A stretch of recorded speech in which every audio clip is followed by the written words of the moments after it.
सर्दियों की सौगात साबुत माश बहुत ही आसान तरीके से बन रहे हैं आज। बिस्मिल्लाहिर्रहमानिर्रहीम, अस्सलाम वालेकुम, वेलकम टू माय चैनल। आज हम ज़बरदस्त से काले माश पका रहे हैं। ये देखें, साबुत माश इस तरह के होते हैं। ठीक है, अब आपने उनको अच्छी तरह से चुन लेना है और धो लेना है। ठीक है, चुनते हुए आपने ख्याल रखना है जो ग्रे से कलर का होगा वो इसका मतलब है कि वो दाल का हिस्सा नहीं है, उसको आपने निकाल देना है, वो कंकर है।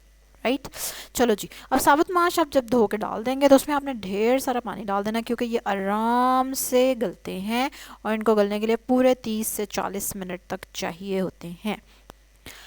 अब हम इसमें शामिल करेंगे 2 टीस्पून नमक, 2 टीस्पून आधा टीस्पून हल्दी और 2 टीस्पून लाल मिर्चें।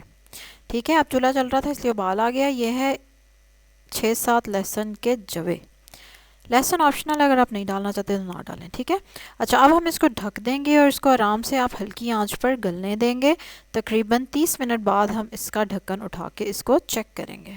और ये देखें, 30 मिनट बाद मैंने ढक्कन उठाया है, अब ये तकरीबन गल चुके हैं। ठीक है, अब इसमें हमने एक ट्रिक यूज़ करना है जो कि है, हाँ ये देखें, ठीक है, गल गए हैं, बहुत अच्छे से गल गए हैं। और अब इसमें मैं डालूँगी ठंडा पानी, और ठंडा पानी डालने से क्या होगा कि साबुत माश अच्छे से खिल जाएंगे और इनका बड़ा ज़बरदस्त सा टेक्सचर और कलर आ जाएगा। ठीक है, एक गिलास मैंने ठंडा पानी डाल दिया इसमें। अब हम इसको 10-15 मिनट और ज़रा पकने देंगे। और ये देखें, ज़बरदस्त से साबुत माश पक के तैयार हैं। ठीक है, अब आप इसको क्या करेंगे, हम इसको अदरक का तड़का लगाने वाले हैं। और अगर आप तड़का नहीं लगाना चाहते तो आप शुरू में इसके साथ 1 टेबलस्पून ऑयल शामिल कर देते या घी, और बस फिर पक के तैयार। अदरक स्लाइसेस लिए हैं जिनको मैंने ब्राउन कर लिया है घी में या ऑयल, जो भी आप खाते हैं, और उससे ज़बरदस्त सा तड़का लगा देंगे और ज़बरदस्त से साबुत माश रेडी। ठीक है, और ये होता है हमारा सूप। इसको आप चम्मच से खाएं, आया है मज़ा आ जाएगा, वरना आप इसको चावल, रोटी, पराठा जिसके साथ चाहें खाएं।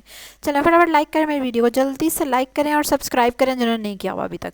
और इस तरह की ज़बरदस्त ईजी रेसिपीज़, बहुत ही कम इंग्रेडिएंट्स वाली रेसिपीज़ देखने के लिए देखते रहें मेरा चैनल और सब्सक्राइब करें।